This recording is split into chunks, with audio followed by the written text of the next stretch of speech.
How you doing, YouTube? Matt with Massive Beer Reviews, back with yet another review.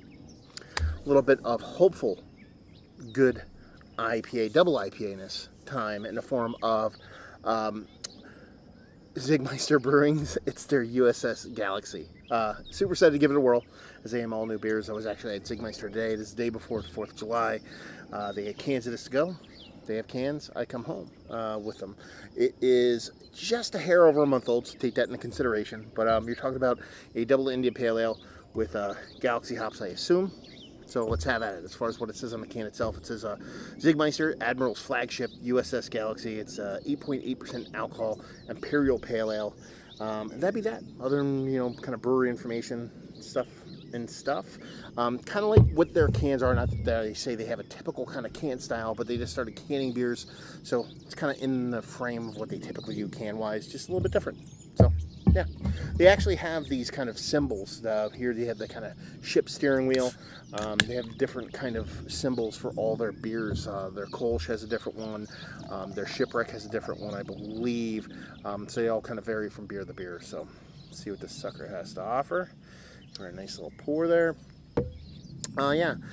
Finger and a half, infinitely creamy head, dissipating relatively quickly. Sun's cracking this sucker pretty quick, so hopefully we didn't get too much light struckness going on.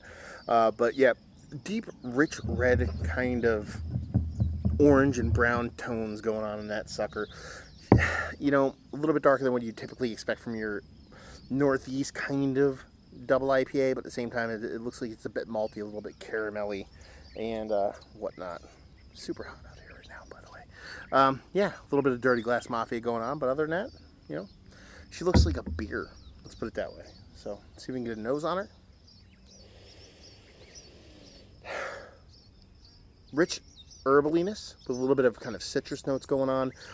Nothing too crazy. Nice sweet citrus, nothing too bittering. Nice kind of honey / caramel malt kind of vibe going on. Not super bittering on the nose, but at the same time bittering enough. Definitely a bit of sweetness going on. It smells sweet. It smells old school. It smells herbally. It smells hoppy, but not super fruity.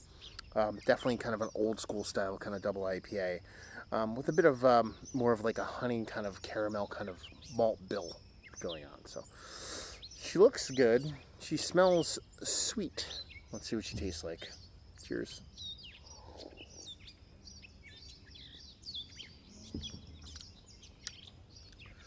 Yeah.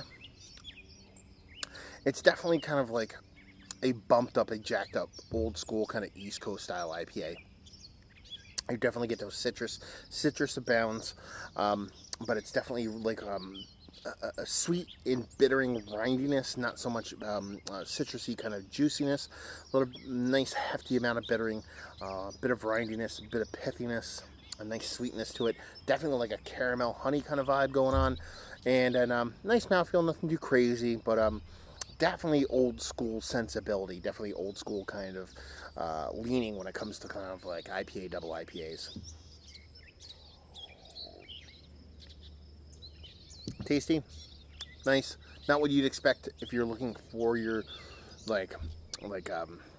typical kind of Northeastern style hazy IPA. Even though it is hazy, it's not coming with like heaps and heaps of fruitiness. It's more of kind of malt sweetness with a nice kind of like bittering citrus to the backbone.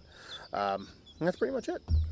Nice, delicious, different than what most people covet nowadays, but at the same time, not too shabby of a beer. So let's talk about it. Is it one of the better double IPAs I've had as of late? No, it just doesn't work for me. It's not my kind of double IPA. Not saying it's bad, but I like my kind of, atypical, or typical, I should say, not atypical, juicy New England style IPA. That's what I like, and this is a bit too old school for me to kind of go bonkers over, but at the same time, it's hot, it's warm, it's refreshing. At the same time, it's kind of footing the bill of what it's supposed to be, which is a tasty beer and an environment that warrants a tasty beer. With definitely old school style. Value and availability, I think it was $14 for a 4-pack. I think. I'm almost positive that's what I paid. Let's see, availability, I think brewery only. I think they get a subtle distribution around that brewery, but I could be wrong. And leave it with if you like what we like this.